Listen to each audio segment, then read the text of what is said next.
Bonjour à tous, aujourd'hui je vous propose de travailler sur la décomposition du nombre, ce qui nous permettra ensuite de vous présenter le jeu de la coccinelle qu'on vous proposera dans quelques jours. Pour commencer, pour travailler la décomposition d'un nombre, on va passer par de la manipulation. Donc il nous faut des petits jetons et puis un nombre. Imaginons qu'on cherche à décomposer le chiffre 3. Le principe, c'est de demander à l'enfant de compter 3 jetons. Voilà. Et ensuite, de les séparer en 2 tas. Donc, il y a plusieurs solutions. Soit je mets d'un côté 3 jetons et de l'autre côté rien du tout. Soit je mets d'un côté un jeton et de l'autre côté 2 jetons. Soit je mets 2 jetons d'un côté, 3 et un jeton de l'autre, toujours pour faire 3. Soit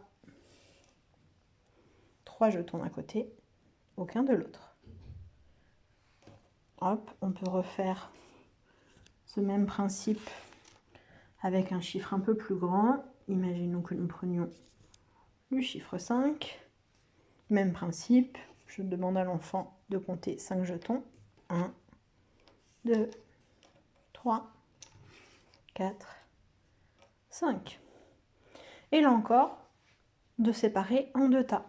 Donc, soit 5 d'un côté et rien de l'autre, soit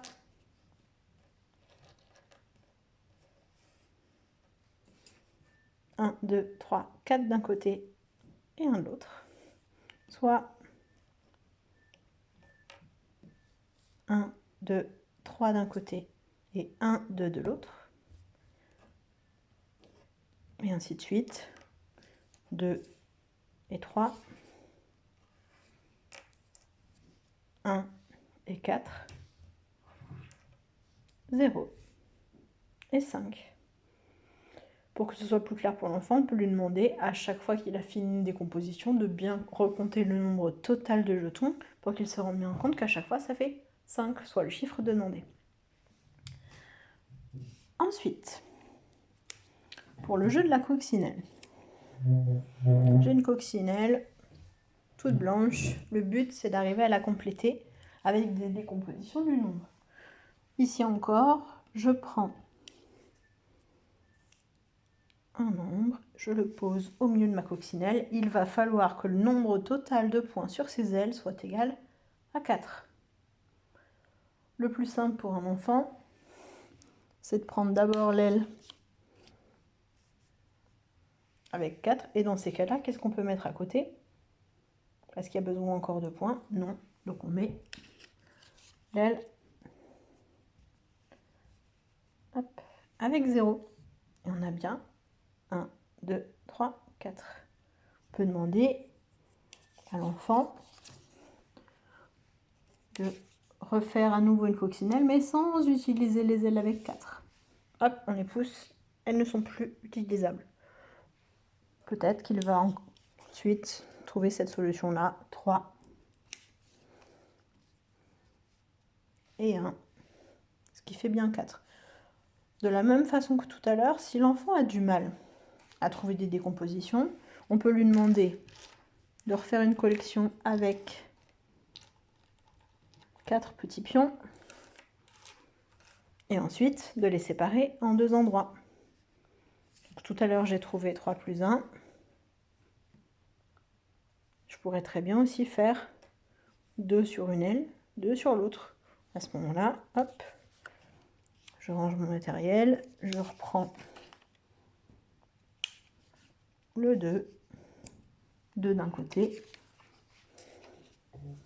2 de l'autre, et j'ai bien 1, 2, 3, 4.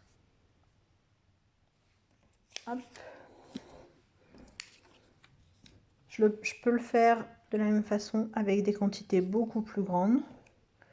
Imaginons que cette fois-ci, la coccinelle nous demande au total 6 points. Donc toujours pareil, je peux préparer mon matériel en demandant à l'enfant de mettre 6 jetons.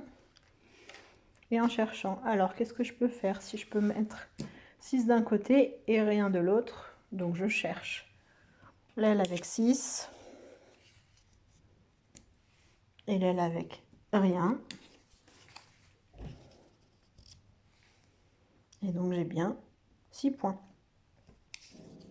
De la même façon, je reprends mes petits jetons. Je peux très bien faire la solution 1 d'un côté et 1, 2, 3, 4, 5 de l'autre, ce qui me donnerait une aile avec 1 et une aile avec 5. Le but, c'est que l'enfant essaye de trouver toutes les décompositions possibles pour un même nombre. Si ce jeu est trop difficile au départ, on peut très bien faire le jeu inverse, à savoir, l'enfant prend 2 ailes qui lui plaisent. Par exemple, allez, une aile avec 2, une aile avec 3. Quelle étiquette vais-je mettre au milieu? Il suffit de recompter tous les points. 1, 2, 3, 4, 5. Je cherche l'étiquette avec 5. Elle est ici. Je peux la mettre. C'est une autre façon de jouer aussi. Ça permet de commencer à travailler les décompositions. Voilà pour aujourd'hui. Je vous souhaite un bon jeu et à bientôt.